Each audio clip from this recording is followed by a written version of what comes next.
காரைக்காலில் hydro carbon திட்டத்தை செயல்படுத்த மத்திய அரசு நடவடிக்கை எடுத்து வருகிறது. ஆனால் இதுகுறித்து மாநில அரசுக்கு எந்த தகவலும் தெரிவிக்கப்படவில்லை என புதுச்சேரி வேளாண் துறை அமைச்சர் கமலக்கண்ணன் தெரிவித்துள்ளார். அதாவது இந்த ஹைட்ரோ கார்பன் வாயு எடுக்கும் திட்டம் காரைக்கால் மாவட்டத்துக்கு அனுமதி கொடுத்துருக்காங்க. இதனால் என்னென்ன பாதிப்பு ஏற்படும், மேலும் இதை நீங்கள் மாநில அரசு எப்படி இதை தவிர்ப்பீங்க?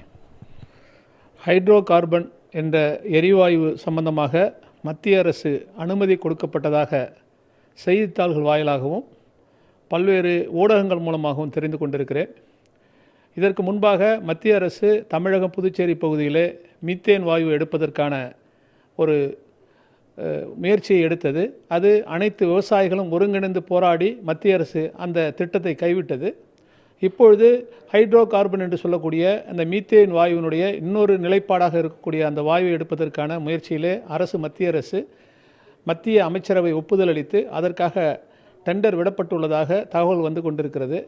புதுச்சேரி மாநில அரசை பொறுத்தவரையில் மிக குறுகிய விவசாய நிலப்பகுதியில் உள்ள மாநிலம் இது. இன்னும் கடற்கரையோரமாக இருக்கக்கூடிய மாநிலம்.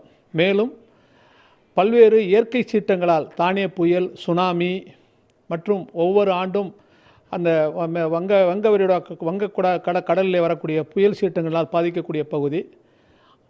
பெரும்பகுதியான பகுதி கடற்கரையோர பகுதியில் இருக்கின்ற காரணத்தினாலே சாதாரணமாகவே விவசாயிகள் விவசாயம் செய்வதிலே பல்வேறு சிரமங்களை அனுபவித்து கொண்டிருக்கிறார்கள். அதுவும் சமீப காலங்களிலே பருவமழை பொய்த்து போயிருக்கிறது, காவிரி நீர் கிடைக்கவில்லை, நிலத்தடி நீர் உப்பு நீராக மாறியிருக்கிறது என்ற அச்சத்தில் விவசாயிகள் வாழ்ந்துகிட்டு இருக்கிற நேரத்தில் இப்பொழுது இது போன்ற ஒரு இயற்கை எரிவாயு எடுக்கப் போகிறோம் என்ற ஒரு உத்தரவு காரைக்கால் பகுதி விவசாயிகளுக்கு நிச்சயமாக அதிர்ச்சியானதாக இருக்கும்.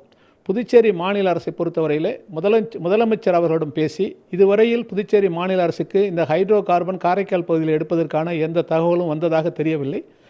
ஆனாலும் முதலமைச்சர் மூலமாக மத்திய அரசின் மீதும் தொடர்பு கொண்டு இந்த முயற்சியை, விவசாயிகளுக்கு எதிரான இந்த முயற்சியை கைவிட வேண்டும் என்று வற்புறுத்துகின்ற ஒரு முயற்சியை நாங்கள் எடுப்போம்.